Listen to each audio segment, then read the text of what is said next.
साल था 1903 जब बंगाल के लेफ्टिनेंट गवर्नर J.A. बोर्डीलन ने अपनी टीम के साथ कोणार्क सूर्य मंदिर का दौरा किया।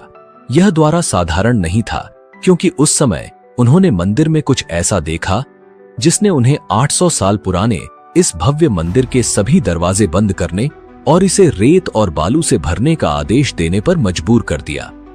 आज 123 साल बाद भी यह मंदिर अपने गर्भगृह में छिपे रहस्यों के साथ बंद है। लेकिन सवाल उठता है, आखिर ऐसा क्यों किया गया?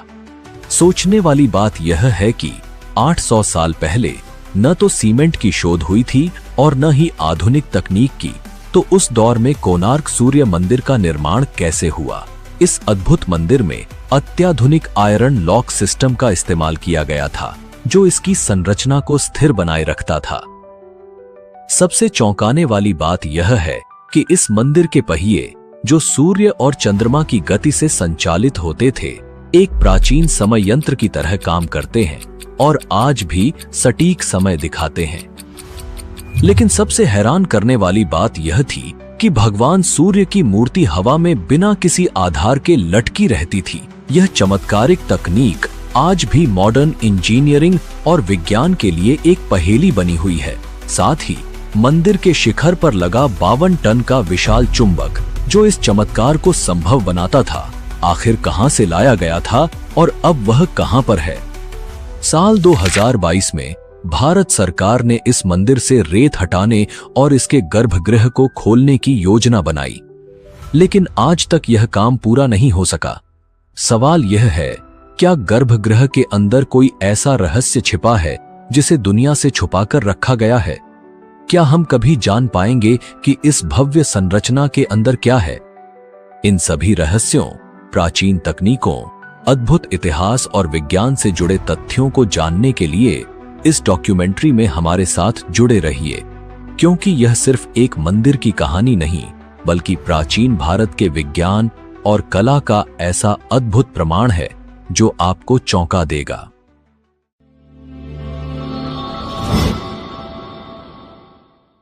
उड़ीसा के पुरी जिले से लगभग 35 किलोमीटर दूर चंद्रभागा नदी के तट पर स्थित है कोणार्क सूर्य मंदिर। यह केवल एक मंदिर नहीं है, बल्कि प्राचीन भारतीय ज्ञान, विज्ञान और कला का ऐसा नमूना है जो आज भी दुनिया को चकित कर देता है। सूर्य के रथ के आकार में बना यह मंदिर, जिसमें 7 घोड़े और 24 पहिए हैं, केवल एक वास्तुकला चमत्कार नहीं है, बल्कि यह खगोलीय गणनाओं और समय को मापने की प्राचीन तकनीक का प्रमाण है। इसकी ऐतिहासिक और सांस्कृतिक महत्व को देखते हुए यूनेस्को ने इसे 1984 में विश्व धरोहर स्थल के रूप में घोषित किया। यह मंदिर भारत की समृद्ध धरोहर और प्राचीन तकनीक का अनूठा प्रतीक है। तो अब हम सबके मन में यह सवाल जरूर आता होगा कि इतना अद्भुत और एडवांस मंदिर का निर्माण आखिर किसने किया? इसका उत्तर जानने के लिए हमें जाना होगा द्वापर युग में, जहां भगवान श्री कृष्ण के पुत्र सांब को एक श्राप मिला था और यहीं से पहले सूर्य मंदिर के निर्माण की कहानी शुरू होती है। सांब भगवान श्री कृष्ण और जाम्बवती के पुत्र थे। वह अपनी अद्भुत सुंदरता और आकर्षक व्यक्तित्व के लिए प्रसिद्ध थे, लेकिन यही उनकी सबसे बड़ी कमजोरी भी बन गई। सांब का अहंकार बढ़ने लगा और उन्होंने स्वयं को सबसे श्रेष्ठ मानना शुरू कर दिया। नारद मुनि, जो अक्सर देवताओं और मनुष्यों के बीच संदेशवाहक बनते थे, उन्होंने सांब को उकसाया। नारद ने सांब से कहा, तुम्हारी सुंदरता तो अद्वितीय है, क्या तुम अपना अद्भुत सौंदर्य गोपियों के बीच जाकर नहीं दिखाना चाहते? सांब अहंकार में आकर गोपियों के बीच चले गए, जो उनके पिता भगवान श्री कृष्ण को अत्यंत अनुचित लगा। भगवान श्री कृष्ण ने सांब की इस मर्यादा को तोड़ने वाली हरकत पर उन्हें कठोर श्राप दिया। तुम्हारा सुंदर शरीर अब कुष्ठ रोग से ग्रसित हो जाएगा। श्राप का असर तुरंत हुआ और सांप का शरीर विकृत हो गया। उनके शरीर पर भयंकर फोड़े फूंसियां उभर आईं। सांप अपने कष्ट से छुटकारा पाने के लिए विभिन्न ऋषियों के पास गए। अंततः उनकी भेंट महर्षि कटक से हुई। महर्षि ने सांप से कहा, तुम्हें सूर्यदेव की कठोर तपस्या करनी होगी। केवल सूर्यदेव ही तुम्हें इस रोग से मुक्त कर सकते हैं। महर्षि कटक ने उन्हें मित्रवन में चंद्रभागा नदी के तट पर जाकर 12 वर्षों तक तपस्या करने की सलाह दी। सांब ने चंद्रभागा नदी के किनारे जाकर तपस्या शुरू की। 12 वर्षों तक उन्होंने अन्न जल का त्याग कर कठिन तपस्या की। दिन रात केवल सूर्य देव का ध्यान करते हुए उन्होंने अपनी आत्मा को तपस्या में लीन कर दिया। सांब की कठोर तपस्या से सूर्य देव प्रसन्न हुए। सूर्य देव ने उन्हें दर्शन दिए और कहा, हे सांब, तुम्हारी तपस्या सफल हुई। मैं तुम्हें रोग मुक्त होने का आशीर्वाद देता हूं। तुम्हारा कुष्ठ रोग समाप्त हो जाएगा। तुम्हारी सुंदरता और स्वास्थ्य पुनः लौट आएगा। सूर्य देव के आशीर्वाद से सांप का कुष्ठ रोग समाप्त हो गया। उनका शरीर पुनः पहले जैसा सुंदर और स्वस्थ हो गया। सूर्य देव के आशीर्वाद से मुक्ति पाने के बाद सांप ने उनका आभार व्यक्त करने के लिए एक भव्य मंदिर बनवाने का संकल्प लिया। उन्होंने उसी स्थान पर जहां उन्होंने तपस्या की थी, सूर्य देव के लिए एक मंदिर का निर्माण करवाया। इस पौराणिक कथा के कारण इस स्थान को कोणार्क नाम मिला, जहां कोण का अर्थ है दिशा और अर्क का अर्थ है सूर्य। यह मंदिर इस तरह बनाया गया कि सूर्य की पहली किरण सीधे मंदिर के गर्भगृह पर पड़े। अगर आप हमारे चैनल पर पहली बार आए हैं तो इसे सब्सक्राइब करना न भूलें और वीडियो को लाइक जरूर करें। तो क्या आज जो मंदिर हम देख रहे हैं वह भगवान श्री कृष्ण के पुत्र सांब द्वारा बनवाया गया सूर्य मंदिर है? नहीं दोस्तों, इतिहासकारों के अनुसार यह जो मंदिर हम आज देखते हैं वह चौथी बार निर्मित हुआ है। आज का कोणार्क सूर्य मंदिर 13वीं शताब्दी में गंग वंश के प्रतापी राजा नरसिंहदेव प्रथम के शासनकाल में बनाया गया था। यह मंदिर भारतीय वास्तुकला और धार्मिक धरोहर का अद्भुत उदाहरण है, जिसे सूर्य देव के सम्मान में निर्मित किया गया था। कोणार्क सूर्य मंदिर के निर्माण के पीछे एक महत्वपूर्ण प्रेरणा की कहानी जुड़ी हुई है। यह प्रेरणा थी राजमाता कस्तूरी देवी की। कस्तूरी देवी ने अपने पुत्र गंग वंश के महान राजा नरसिंहदेव प्रथम को एक विशेष संदेश दिया। उन्होंने नरसिंहदेव को याद दिलाया कि उनके पिता ने भगवान जगन्नाथ का भव्य मंदिर बनवाया था, जो आज भी भक्ति और श्रद्धा का केंद्र है। उन्होंने कहा, सूर्य देव के बिना जीवन की कल्पना भी नहीं की जा सकती। एक ऐसा भव्य मंदिर बनाओ जो सूर्य की महिमा को युगों युगों तक जीवित रखे और गंग वंश के वैभव और शक्ति का प्रतीक बने। यह आग्रह केवल धार्मिक आस्था का परिचायक नहीं था, बल्कि यह गंग वंश की शक्ति, वैभव और उनके गौरव को पूरी दुनिया के सामने प्रदर्शित करने का संकल्प भी था। राजमाता की इसी प्रेरणा से नरसिंहदेव प्रथम ने कोणार्क में सूर्य देव के 7 घोड़ों वाले रथ के प्रतीकात्मक स्वरूप में अद्वितीय और कालजयी मंदिर के निर्माण का संकल्प लिया। राजा ने अपने मंत्री को आदेश दिया कि इस भव्य सूर्य मंदिर के निर्माण के लिए सबसे श्रेष्ठ वास्तुकार की खोज की जाए। मंत्री ने उस समय के महान और कुशल शिल्पकार बिसु महाराणा को इस कार्य के लिए चुना। राजा के आदेश पर चंद्रभागा नदी के किनारे कोणार्क सूर्य मंदिर के निर्माण की शुरुआत हुई। इस मंदिर का निर्माण 1238 ईस्वी से 1264 ईस्वी के बीच हुआ। मंदिर को तैयार करने में 12 वर्ष लगे और इस दौरान लगभग 1200 कुशल कारीगरों ने दिन रात अपनी मेहनत और लगन से इस अद्भुत संरचना को आकार दिया। बिसु महाराणा की कुशलता और निपुणता उस युग की प्राचीन इंजीनियरिंग का जीवंत प्रमाण है। उन्होंने अपनी टीम के साथ मिलकर मंदिर को बलुआ पत्थरों से तैयार किया। विशेष बात यह है कि इन पत्थरों को जोड़ने के लिए लौह प्लेट्स यानी आयरन क्लैंप्स का इस्तेमाल किया गया, जिसे आज हम आधुनिक आयरन लॉक सिस्टम कह सकते हैं। यह तकनीक उस समय के उन्नत इंजीनियरिंग ज्ञान को दर्शाती है और यह साबित करती है कि हमारे पूर्वज तकनीकी रूप से कितने सक्षम और उन्नत थे। मंदिर निर्माण के अंतिम चरण में जब शिखर पर कलश स्थापित करने की बारी आई, तो कारीगरों के कई प्रयास असफल रहे। यह देख राजा नरसिंहदेव क्रोधित हो गए और उन्होंने आदेश दिया, यदि सूर्योदय से पहले शिखर पर कलश स्थापित नहीं हुआ तो सभी कारीगरों को मृत्यु दंड दिया जाएगा। यह सुनते ही निर्माण स्थल पर भय और निराशा का माहौल छा गया। मुख्य शिल्पकार बिसु महाराणा के कंधों पर भारी संकट था। उसी समय उनका 12 वर्षीय पुत्र धर्मपद वहां पहुंच गया। धर्मपद, जिसने जन्म के बाद से अपने पिता को कभी नहीं देखा था, मां की अनुमति लेकर यहां आया था। जब उसने देखा कि सभी कारीगर संकट में हैं और उसके पिता चिंता में डूबे हैं, तो उसने पूछा, पिताजी, मैं इस समस्या का हल कर सकता हूं, क्या आप मुझे अनुमति देंगे? धर्मपद बचपन से अपने पिता की कला और इंजीनियरिंग को समझता था। रात के अंधेरे में आत्मविश्वास से भरा यह 12 वर्षीय बालक धीरे धीरे मंदिर के शिखर पर चढ़ा। अपनी कुशलता और गणना से उसने कलश को पूरी निपुणता के साथ स्थापित कर दिया। वह कार्य जिसे अनुभवी शिल्पकार 12 वर्षों में नहीं कर पाए, धर्मपद ने कुछ घंटों में कर दिखाया। लेकिन यह सफलता धर्मपद के लिए चिंता का विषय बन गई। उसे लगा कि जब राजा को यह पता चलेगा कि यह काम एक 12 वर्षीय बालक ने किया है, तो बाकी कारीगरों को अयोग्य समझकर उन्हें दंडित किया जाएगा।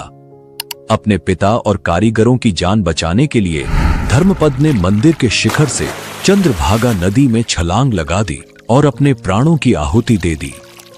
सुबह जब राजा ने मंदिर के शिखर पर कलश को स्थापित देखा और हवा में झूलती सूर्यदेव की मूर्ति को देखा, तो वह अत्यंत प्रसन्न हुए।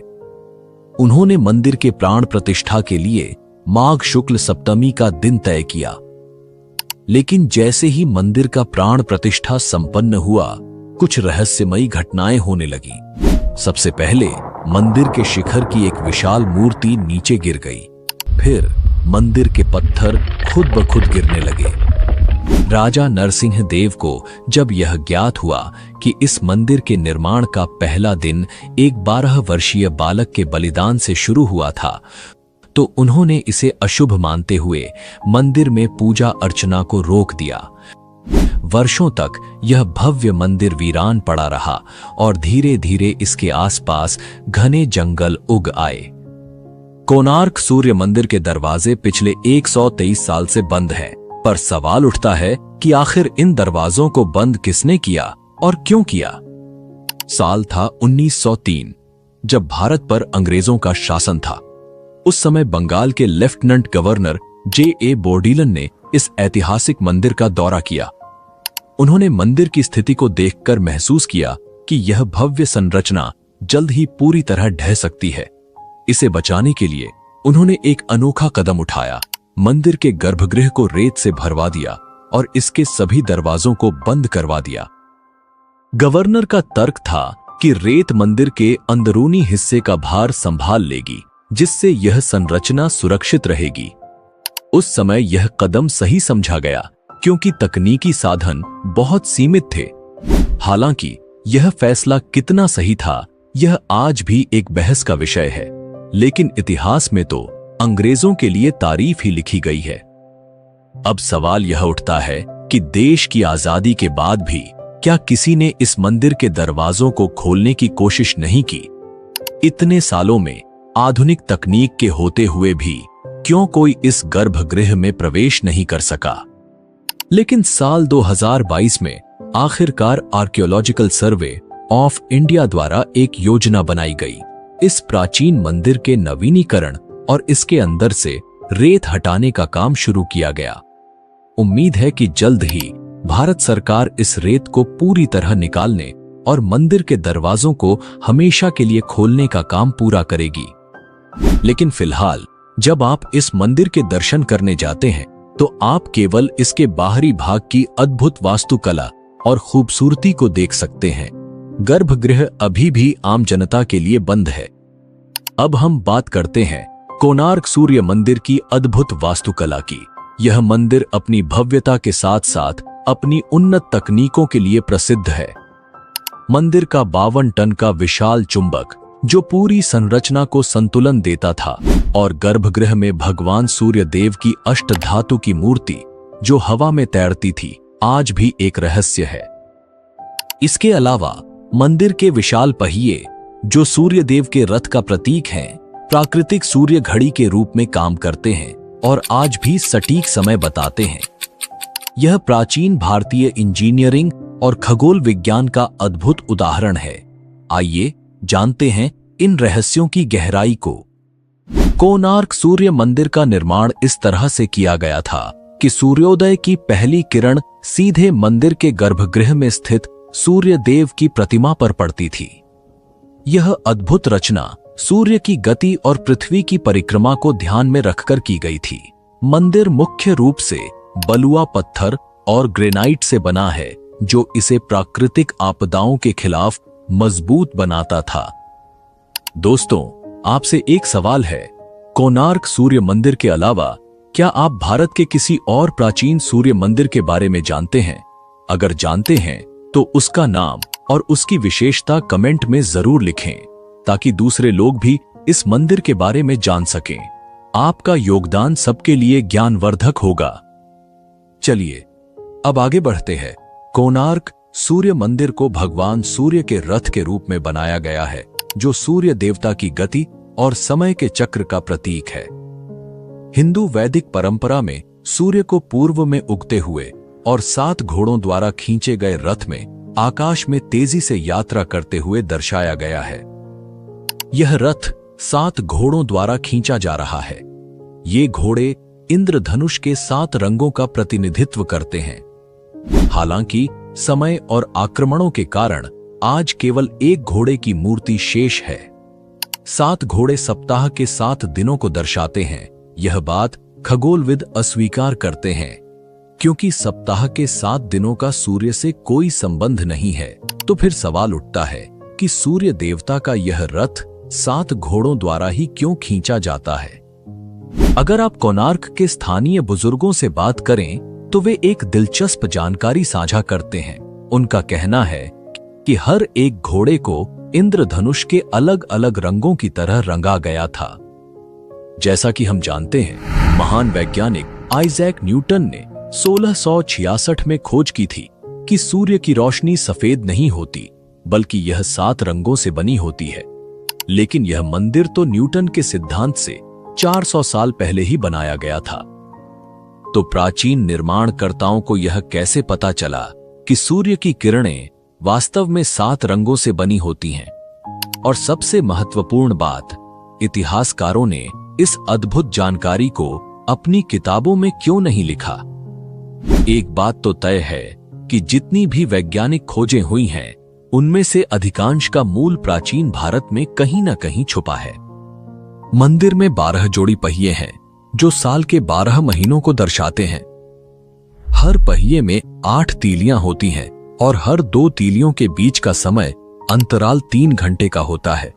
जब इन अंतरालों को जोड़ते हैं तो पूरे 24 घंटे का समय मिलता है। यह सूर्य घड़ी एंटी क्लॉकवाइज दिशा में पढ़ी जाती है, जैसे 12 बजे से 1:30 तक, फिर 3 बजे से 4:30 तक। हर 90 मिनट के अंतराल में 30 खांचे होते हैं और हर एक खांचा 3 मिनट के बराबर होता है। अगर आपको सटीक समय जानना हो तो आपको पहिए के केंद्र पर अपनी उंगली रखनी होगी। आपकी उंगली की छाया जहां गिरेगी वह समय दिखाएगी और खांचे मिनटों का संकेत देंगे। यह प्राचीन सूर्य घड़ी खगोलीय गणना और विज्ञान का अद्भुत उदाहरण है। इस मंदिर की संरचना का एक अनोखा पहलू था चुंबक और आयरन का संयोजन। मंदिर के शिखर पर एक 52 टन का विशाल चुंबकीय पत्थर लगाया गया था और पत्थरों को जोड़ने के लिए लोहे की प्लेट्स का उपयोग किया गया था, जिसे हम आज के आयरन लॉक सिस्टम के रूप में जानते हैं। इस चुंबकीय पत्थर ने मंदिर की दीवारों में लगी लोहे की प्लेट्स के साथ मिलकर पूरे मंदिर को स्थिर और संतुलित रखा। गर्भगृह में स्थित सूर्य देव की अष्टधातु से बनी मूर्ति चुंबकीय बल के कारण हवा में तैरती प्रतीत होती थी। यह तकनीक उस समय के विज्ञान और इंजीनियरिंग कौशल का प्रमाण है। लोहे की प्लेट्स और चुंबकीय पत्थर ने एक डायमैग्नेटिक फील्ड बनाया, जिससे प्रतिमा स्थिरता प्राप्त करती थी। जब विदेशी व्यापारी मंदिर का दौरा करते थे और हवा में तैरती हुई इस मूर्ति को देखते थे तो वे इसे देखकर हैरान रह जाते थे। यह उस समय के भारतीयों की अद्वितीय इंजीनियरिंग और खगोलीय गणना के कौशल का प्रमाण है। और यह चुंबक इतना शक्तिशाली था कि मंदिर के पास से गुजरने वाले समुद्री जहाजों के कंपास काम करना बंद कर देते थे। जहाज रास्ता भटक जाते थे और कई बार दुर्घटनाग्रस्त होकर डूब भी जाते थे। इसी घटना ने विदेशी व्यापारी और आक्रमणकारियों का ध्यान इस मंदिर की ओर आकर्षित किया। इसलिए पुर्तगाली नाविकों ने कोणार्क मंदिर को ब्लैक पैगोडा या काला पगोड़ा नाम दिया था। ऐसा माना जाता है कि पुर्तगाली नाविकों ने अपने नेविगेशन सिस्टम को बचाने के लिए मंदिर के शीर्ष पर लगे इस शक्तिशाली चुंबक को निकाल लिया। उन्होंने इसे अपने जहाज में लादकर अपने देश ले जाने का दावा किया। लेकिन इस चुंबक को हटाने के बाद मंदिर की संरचना असंतुलित हो गई और समय के साथ यह क्षतिग्रस्त होने लगा। यह घटना आज भी इतिहास और रहस्य का एक बड़ा हिस्सा है। और मंदिर को नष्ट करने की एक कहानी यह भी बताई जाती है कि इस साल 1568 के आसपास बंगाल सल्तनत के एक मुस्लिम जनरल काला पहाड़ ने ओडिशा के कई मंदिरों पर हमला कर दिया। इन मंदिरों में कोणार्क सूर्य मंदिर, कामाख्या देवी मंदिर और जगन्नाथपुरी का मंदिर भी शामिल था। काला पहाड़, जिसका मूल नाम कालाचंद राय था, एक पवित्र वैष्णव ब्राह्मण थे। लेकिन सुल्तान की बेटी गुलनाद से प्रेम के कारण उन्होंने इस्लाम धर्म अपना लिया। अगर आप कामाख्या देवी मंदिर और जगन्नाथपुरी मंदिर के रहस्यों के बारे में जानना चाहते हैं तो उनकी डॉक्यूमेंट्री की लिंक आपको डिस्क्रिप्शन में मिल जाएगी। जरूर देखें और हमारी संस्कृति के इन अद्भुत प्राचीन मंदिर को जानें।